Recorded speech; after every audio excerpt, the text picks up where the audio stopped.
Hey there, writer rebels. Sometimes it's important to stop and take stock of what's worked and what hasn't in your author career. Join me today on some writer life lessons I've learned through my journey in publishing, and don't forget to hang out and find out all about my fantastic giveaway that's going on for the month of August.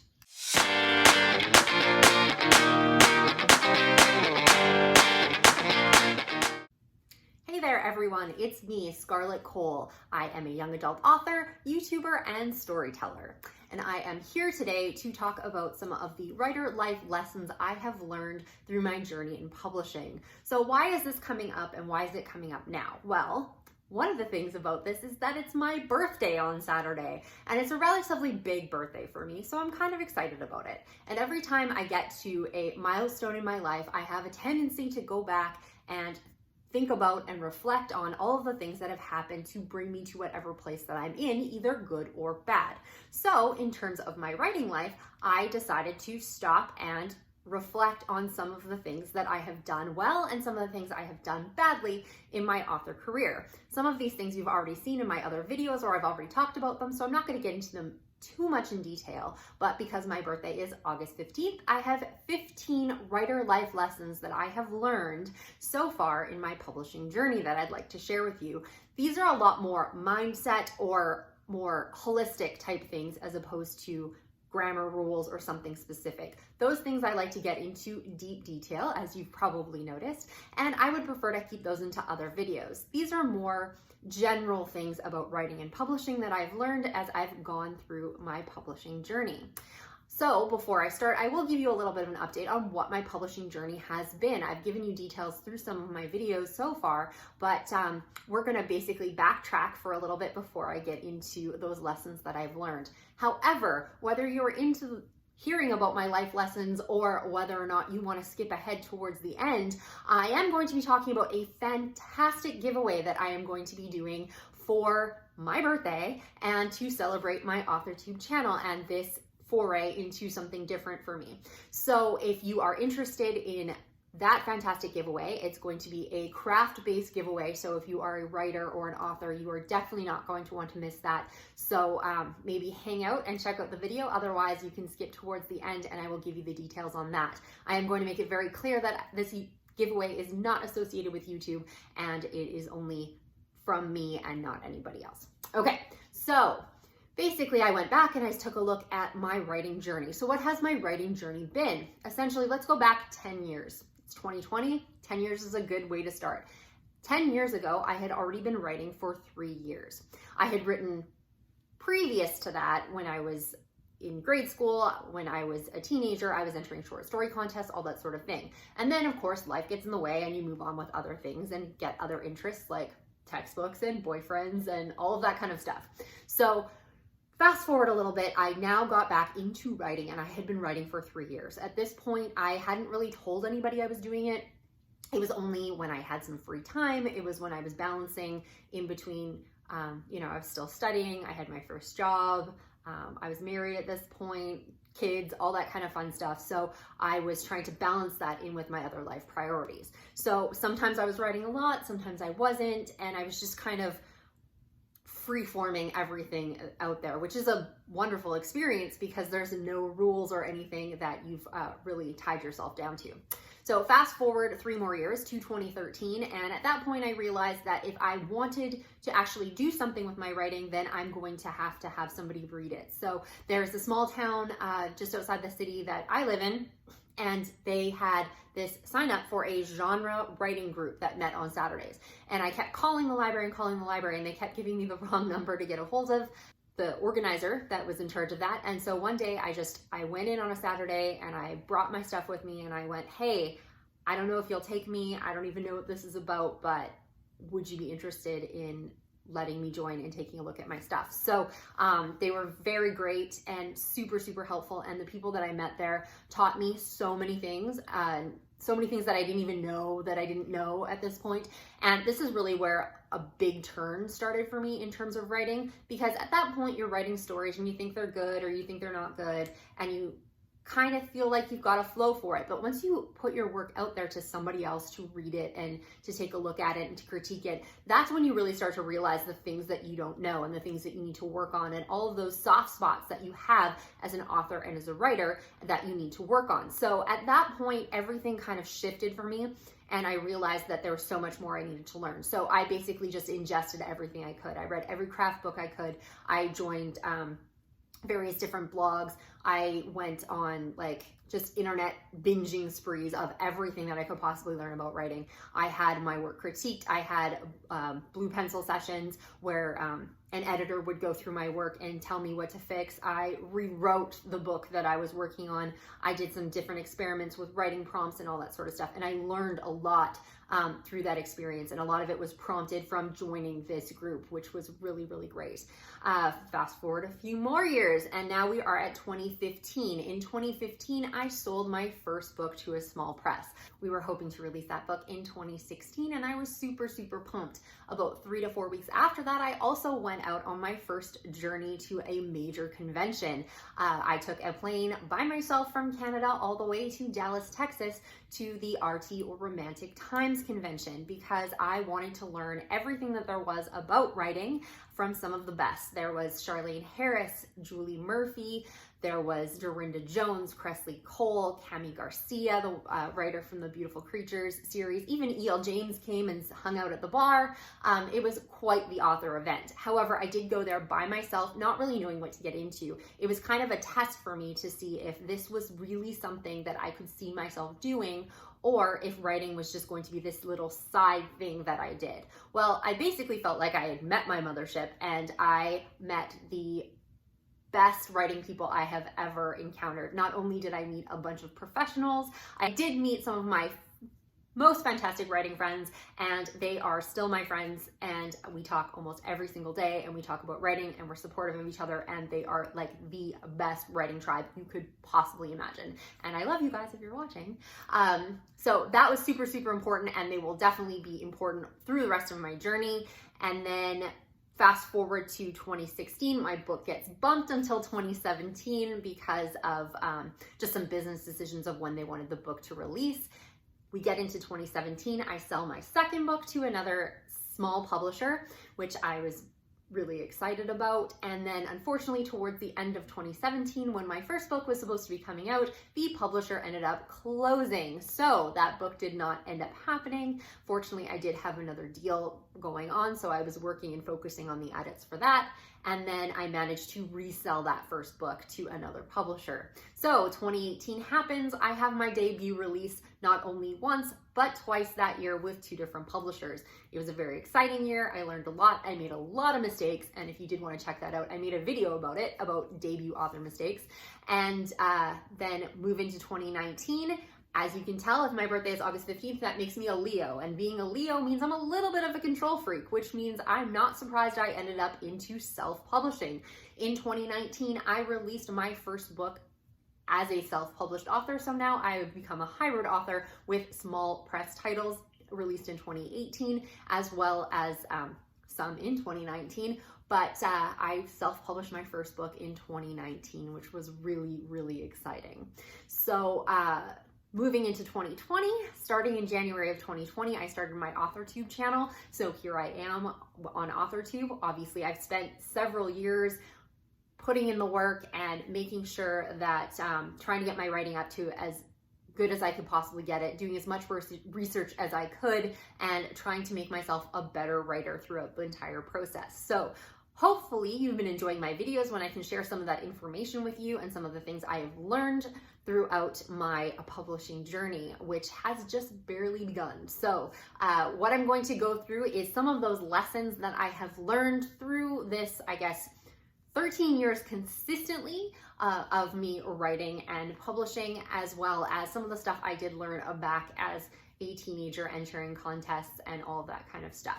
So here are these writing lessons. I apologize if I'm looking down a little bit, but 15 writer lessons are quite a bit of a list, so trying to remember that is a little bit difficult. I'll try to go through them pretty rapid fire because I know a lot of you are probably really interested in this giveaway that I'm doing, which I'm really, really excited about. So let's get through these lessons and then we can talk about that giveaway. Okay, number 1, to quote the infamous Taylor Swift, haters gonna hate, hate, hate, hate, hate.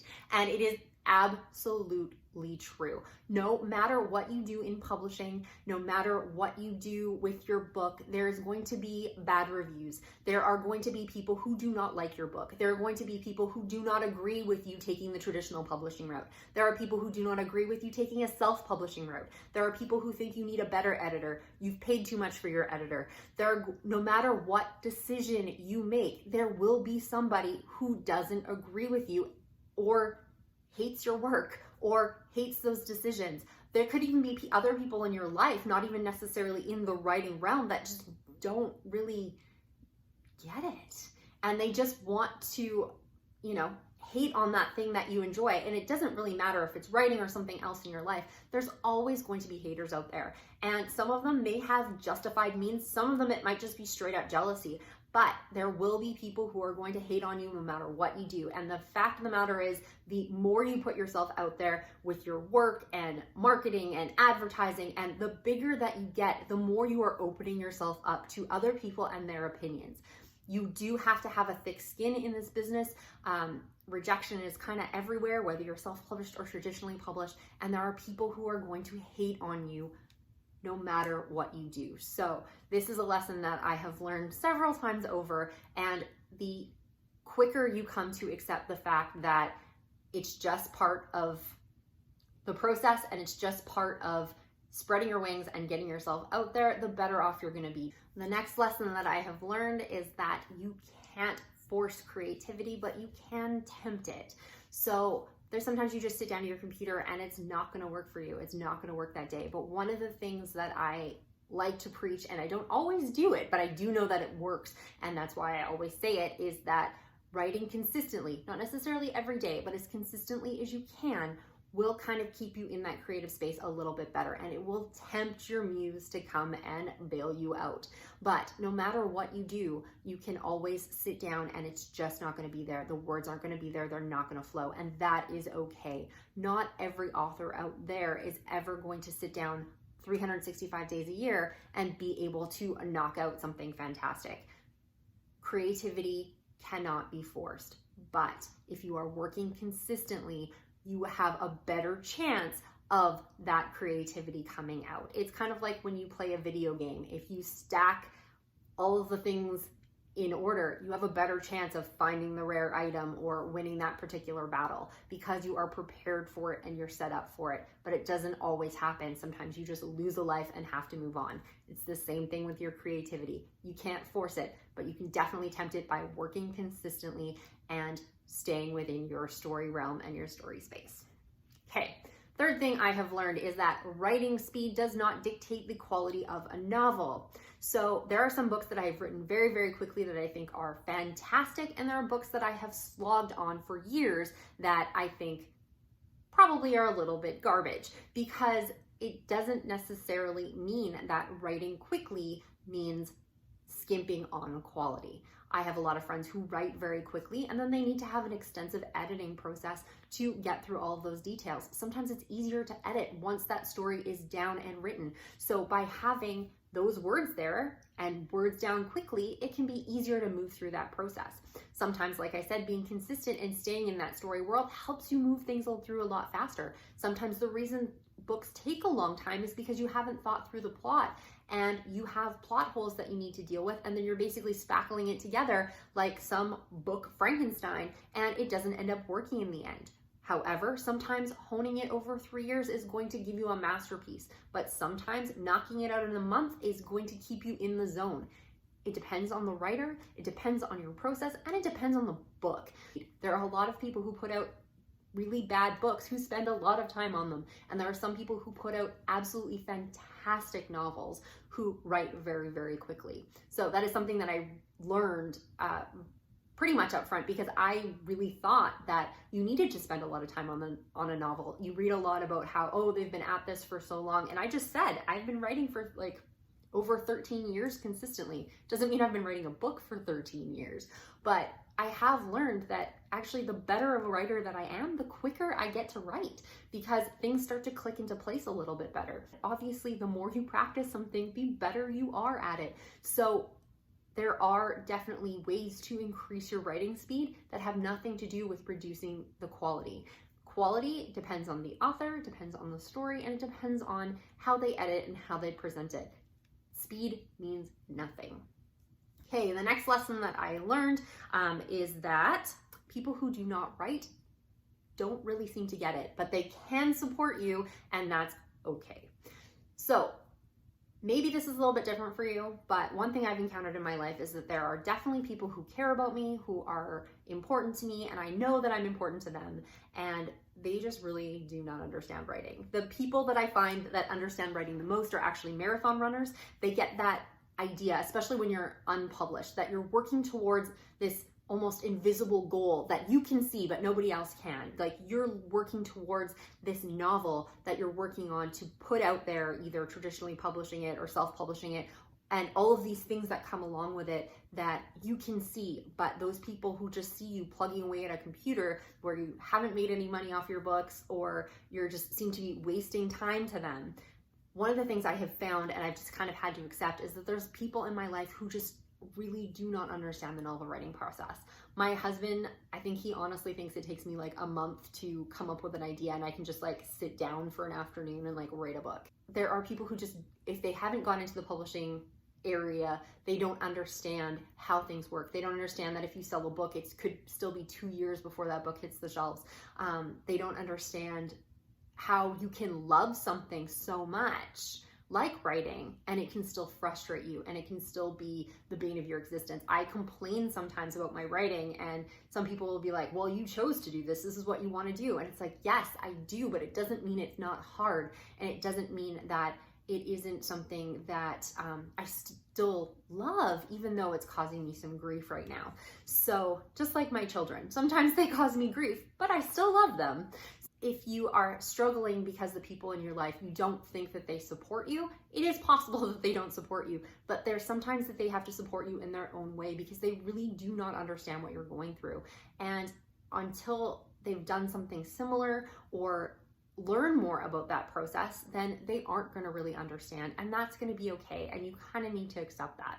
Some people in my life, I have traveled to sign books. I've had fans send me pictures and send me presents.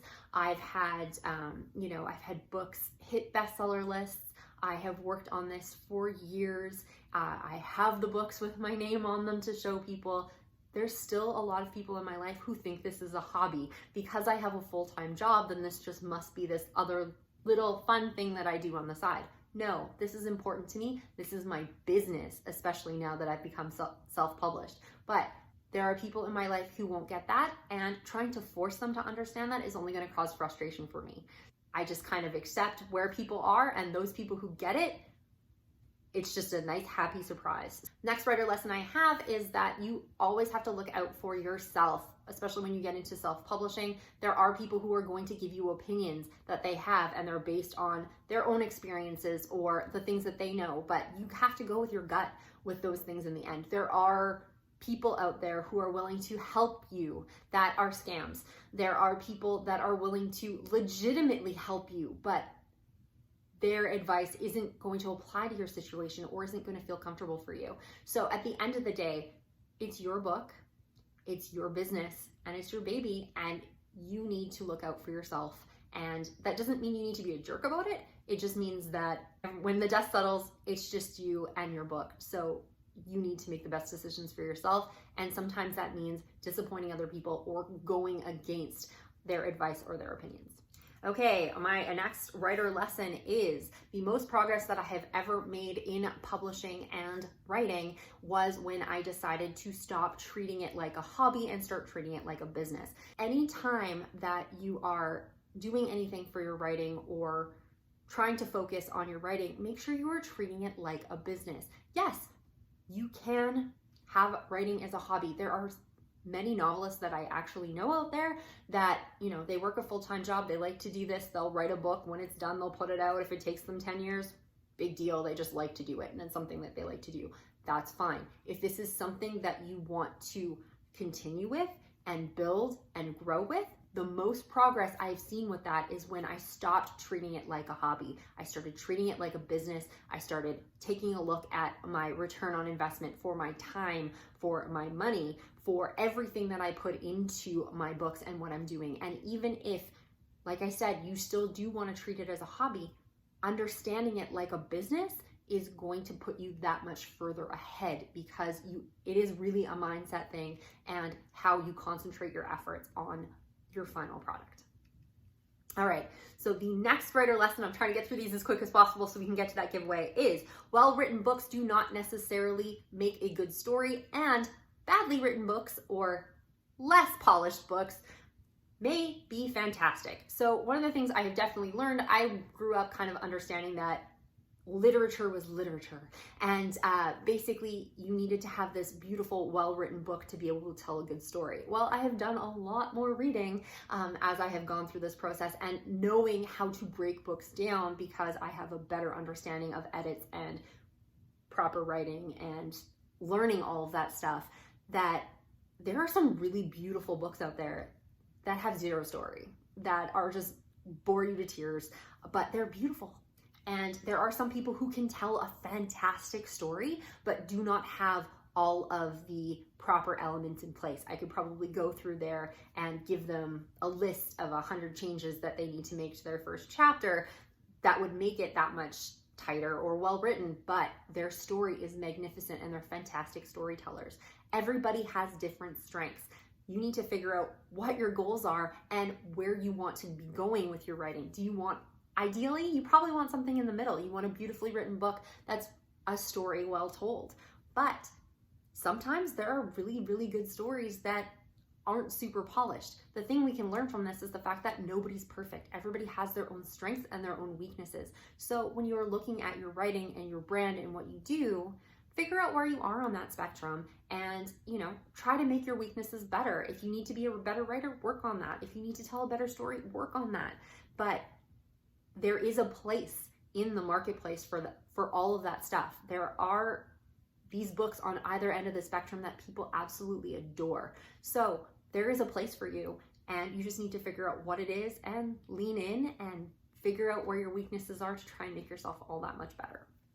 Okay, the next lesson is that there is always more that you can learn about marketing and writing. So this is very kind of leans into that last lesson. No matter how much I learn, no matter how much I've read, no matter how many conferences I've gone to, I have learned a lot of information over the last 13 years, but the fact of the matter is there's still more that I can learn. I jump on the internet every single day and there's something that I've never heard, or it's reflected in a different way. I'm constantly learning stuff about my writing. Every time I write a new book, I have a different editor. Even with the same editor, I'm learning things about my craft. I'm learning things about writing. Every time there's a new craft book that I read, I'm seeing it in a different perspective. In terms of marketing, markets change all the time. So even if you've got everything completely mastered, there's going to be something new or different on the horizon that you want to learn more about or get there. Never stop learning. It will make you a better writer.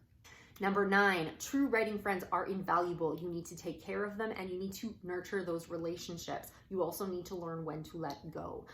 Like I said before, I have some fantastic writing friends that I speak to every single day. We are very supportive of each other. We help each other. We edit each other's work sometimes.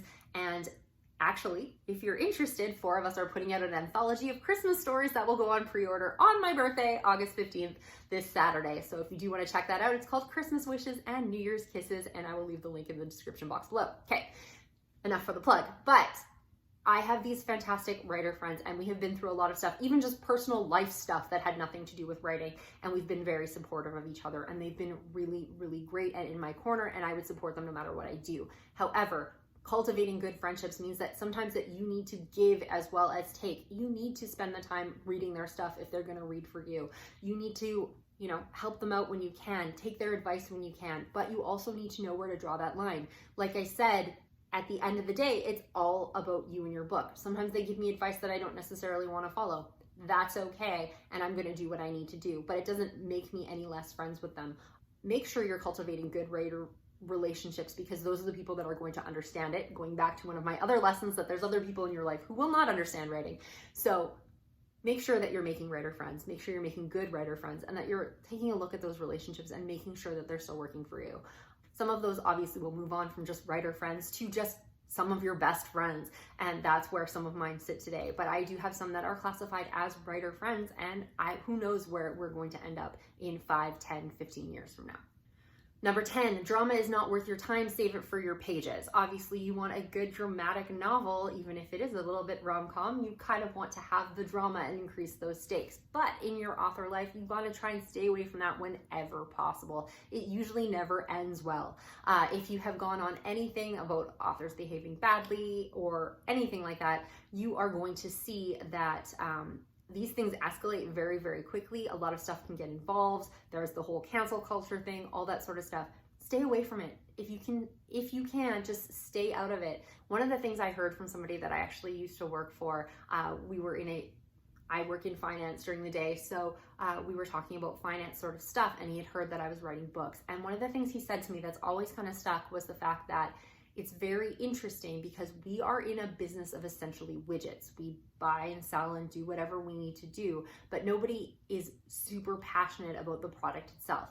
They're interested, they've bought in, they're doing whatever. But when you are writing a book, you are selling your creativity. It is something, your passion. You are selling your passion. So you are merging this business aspect with something that you are truly passionate about. And this is where the drama comes in. You are talking about people who are passionate about their product and are treating it like a business. So we're looking at the finance aspect of it, where we're talking money, which obviously gets people worked up, and you're talking about people's passions. You put those together, it's definitely going to be fireworks. So to get through your author career completely unscathed is probably a very low chance of that. But the more you can stay away from drama, the better off you are.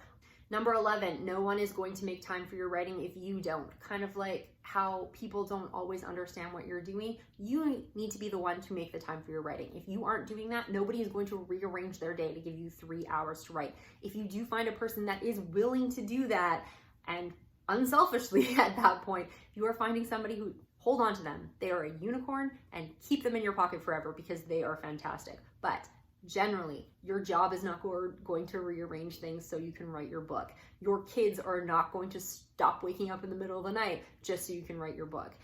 Things are not going to change around you unless you choose to change them. So if you're frustrated that you don't have time to write, there are some people that are totally maxed to the limit, but essentially most people can find time if they want to find time. It's choosing to make that decision. And sometimes I don't actually make that decision well. There's a lot of people out there who don't. But when I do, I progress better, and I'm the only one who can make that decision. Okay, next, there are literally a million things you could be doing for your career. However, you can't do all of them. You could be constantly learning about craft. You could be learning about marketing. You could be doing ads. You could be doing all of your graphics. You could be writing 10 more books. You could be doing co-authoring. There's so many things out there that you can be doing. But one of the things that is a really hard lesson for me, and I struggle with all the time, is that I can't do everything.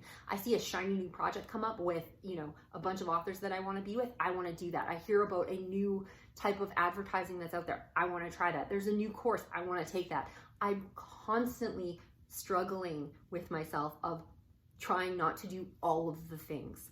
There are always going to be all of the things, and you are never going to catch up on everything. It's just not possible. So take a step back, sit down, figure out what's important to you and what you want to focus on, and work towards that, because you will never, ever, ever, even if you live forever and you're a vampire, you will never get it all done. Okay. Next, so not all advice is good, and more deceptively is not necessarily good for you.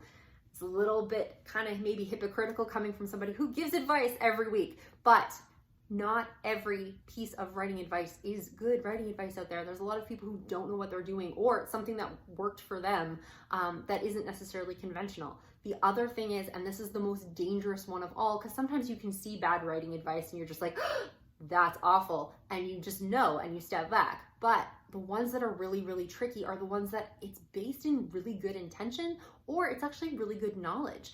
There's a lot of times that I'll say in my videos, hey, so I don't know if this will work for you or this won't work for everybody, because the fact of the matter is not every piece of advice works for everybody.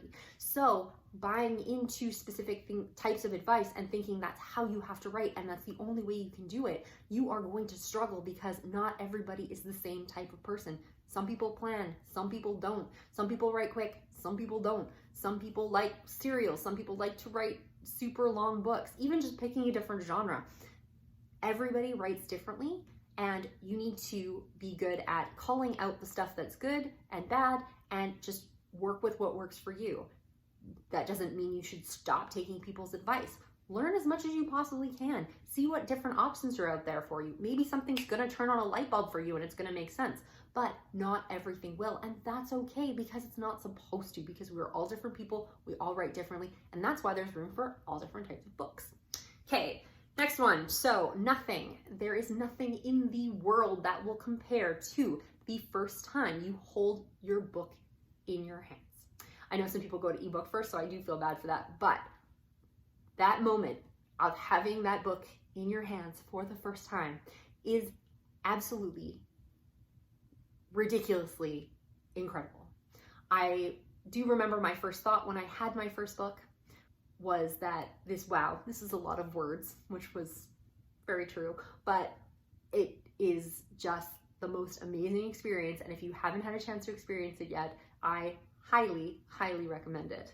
However, maybe having a Netflix series or a movie might trump that out, but I have not gotten there yet. So I might need to correct this one down the line, and hopefully maybe one day I will be able to, but I will definitely give you guys an update if it feels better than holding on to your first book.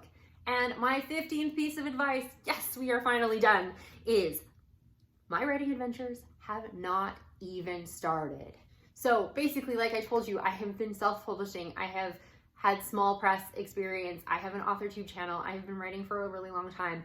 There are people who've been writing for way longer than I have. There's still so much for me to learn. There's still so much for me to do. And there is still so many things that I want to accomplish that I haven't even started yet. So hopefully you've been enjoying this, and you will see my journey as I go, as I will catalog some of the stuff on authortube as I'm going through it, and as I'm learning new things, and as I'm gaining more skills, and as I'm working through different things. You guys are going to get fantastic videos on writing advice, writing topics, and various different things. So hopefully you will hang out and stay with me for that. If you haven't subscribed to my channel, this might be a good time to hit that red subscription bar and the notification bell so you can make sure that you don't miss anything. But the piece you have all been waiting for is my giveaway, which I'm very, very excited about. Like I said, this is not associated with YouTube, and it is clearly from me. So I do have a link in the description box below, but we're gonna discuss a little bit how this is gonna go. So I wanted to do a giveaway for a couple of reasons. One, it's my birthday, and I just really wanted to do something exciting. Number two, I've just basically started my YouTube channel, so I kind of want to reward those people who have been checking me out since the beginning. I know I've just started really building up subscribers. Some people have been joining me for write-ins and some of the conferences and stuff that I've been doing, which I really, really appreciate. So I did want to give an opportunity to give back to you guys a little bit. So hopefully one of you guys is going to win the contest. And the third thing is on my checklist for my birthday is world domination. So to be able to accomplish that, I probably need to increase the amount of people who are coming to my YouTube channel. So hopefully by doing this giveaway as well, I'm going to be able to promote my channel a little bit more, and we will have a lot more people in our Rebel family checking out these videos. So the giveaway that I am going to be sponsoring is going to be a craft giveaway. So what I mean by craft is obviously all that writing skill, marketing skill kind of stuff. So yes, marketing craft is a thing. Anyway, what I've decided to do is I wanted people to increase their craft library. So I have picked a selection of craft books that I really, really enjoyed and that I thought were very, very beneficial. Some of them are more marketing books, some of them are more mindset, some of them are actually, nitty gritty kind of writing sort of stuff. So maybe I'll talk more about some of these craft books in my videos coming up, but I'm going to be doing a giveaway to stock your library. So I've come up with a full list of craft books that I really, really love that I know come in paperback, and the winner will be able to choose 3 off that list of their choice. So I know some people already have some stuff, so I didn't want to pick 3 books and say, this is exactly what the giveaway is, because if you already have those, it's not going to be exciting for you. But hopefully you'll be able to find 3 on that list that are going to be interesting and exciting and new to you. Or maybe you've read them before in ebook and you just really like a paperback copy, or you'd like an updated copy. Also, just in case you are interested, and I will not be offended if you're not, because obviously we are all authors and writers here, so we come here for the writing and author aspect of it, but I also am including my own titles of my books in that list. So if you did want to check out some of my books, this would be a way to do it for free. So definitely be hitting up that giveaway in the description box below. It's got one way to enter, and then it's got a couple other options so that you can get a couple other extra ballots in there and maybe increase your chances at winning the big giveaway. I am going to run it until September 7th, so just after the Labor Day long weekend, so that everybody has a chance to check it out and enter, and hopefully someone out there is going to win, which will be very exciting. So if you want to leave something in the comments below, maybe you can leave me one of your writer life lessons that you've learned so far, or tell me what your favorite craft book is for either writing or publishing or marketing. And we can start that discussion on some of the most amazing books out there. All right, so that's all I've got today. Make sure you're entering that giveaway, and you guys have a wonderful week. I'm going to be coming back next week with a video that's going to be writing based. I think we're going to be talking a little bit about show versus tell. So don't forget to join me. If you haven't hit that subscription bar and the notification bell, make sure you're doing that. If you like this video or any of my videos, make sure you're hitting the thumbs up to let YouTube know this is something worth watching. You guys have a wonderful week, and see you later.